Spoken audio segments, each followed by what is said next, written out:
There is a cleansing needed in our FBI and Department of Justice. It needs to be cleansed of individuals who should not just be fired, but who need to be taken out in handcuffs. Now, there have been times in our history when corruption and lawlessness were so pervasive that examples had to be made. This is one of those times.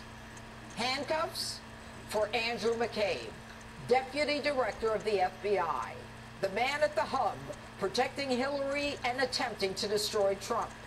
Now, according to Senate Judiciary Chair Grassley, and confirmed, being investigated by the Department of Justice for seeking money for his wife's campaign to run with Hillary from her bagman, Terry McAuliffe, chairman of her presidential campaign and board member of her Clinton Foundation, that slush fund. All the while, McCabe was investigating both Hillary and McAuliffe. Grassley says McCabe, and we've confirmed this as well, is also being investigated by the Office of Special Counsel for violating the Hatch Act, which prohibits political activity by federal employees for using his government email account to distribute contents in his wife's campaign. And at the height of political chutzpah, he actually sends his FBI resume to McAuliffe before he and his wife meet to grovel for Clinton cash. There are also photos of him campaigning for his wife. Now, McCabe is also being investigated by the EEOC on the complaint of a female FBI agent. All investigations have been going on for almost a year, while McCabe still works for our FBI and collects a check from us. Handcuffs, too, for Peter Strzok, a high-ranking FBI agent working under McCabe, the one who actually changed the language from grossly negligent to extremely careless in Jim Comey's exoneration of Hillary Clinton. And also with the hub, Strzok worked with Christopher Steele, the one who wrote the Trump dossier, created, bought, and paid for to destroy Donald Trump by the Clinton campaign. Reports are that Strzok was the one who signed the application for a FISA warrant, which was then used to surveil Trump's campaign, which was then used to illegally unmask Americans. But of course, the new director of the FBI, Christopher Wray, refuses to give up that information.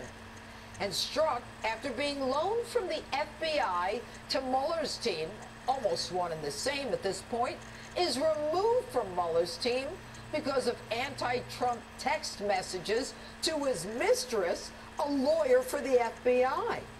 And to show you how screwed up Washington is, they send an FBI married guy having an affair with an FBI lawyer to work in human resources, as if he's qualified to counsel on how to conduct yourself at work.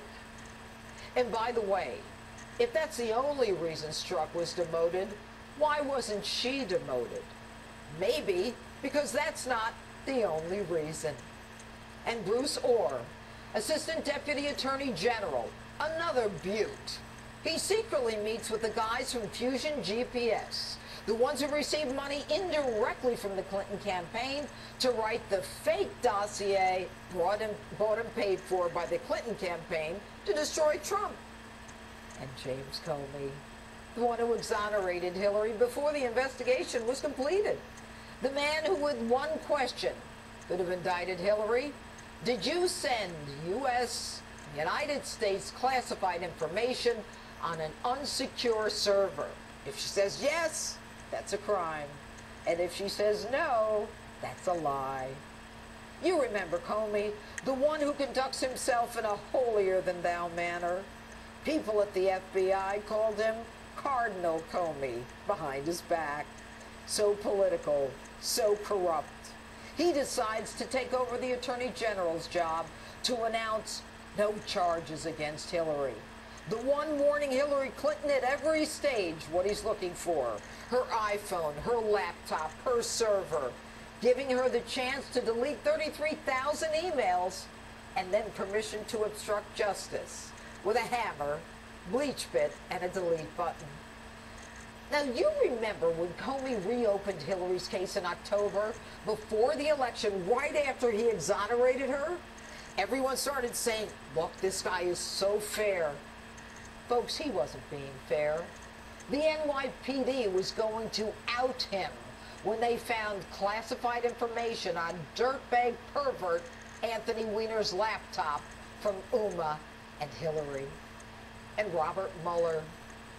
In a year with a team dedicated to destroying Donald Trump, he can't come up with one piece of evidence. And as hard as the mainstream media tries to make stuff up, like Brian Ross with ABC, CNN, Bloomberg, Reuters, and the Washington Post all in 1 week, they have nothing. So this week, Christopher Wray, the new FBI director, refuses to provide Congress with information. Did Peter Strzok help produce and present the application to the FISA court to secure a warrant to spy on Americans associated with the Trump campaign? Congressman, I'm not prepared to discuss anything about a FISA process in this. What was presented to the FISA court? I do not believe that I can legally and appropriately share a FISA court submission with this committee. In truth, nothing prohibits the FBI from giving Congress that information. So why is Wray punting? Because a politically contrived dossier used by the FBI to generate surveillance on Trump by the opposing party in a presidential election spells disaster.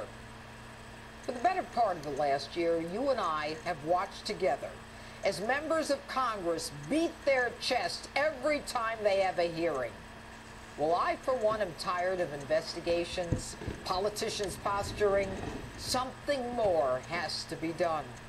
The stench coming out of the Justice Department and the FBI is like that of a third world country where money and bullies and clubs decide elections. It all started when Cardinal Comey destroyed our FBI with political hacks to set events in motion to destroy the Republic because they didn't like the man we chose to be our president. Well, it's time to take them out in cuffs.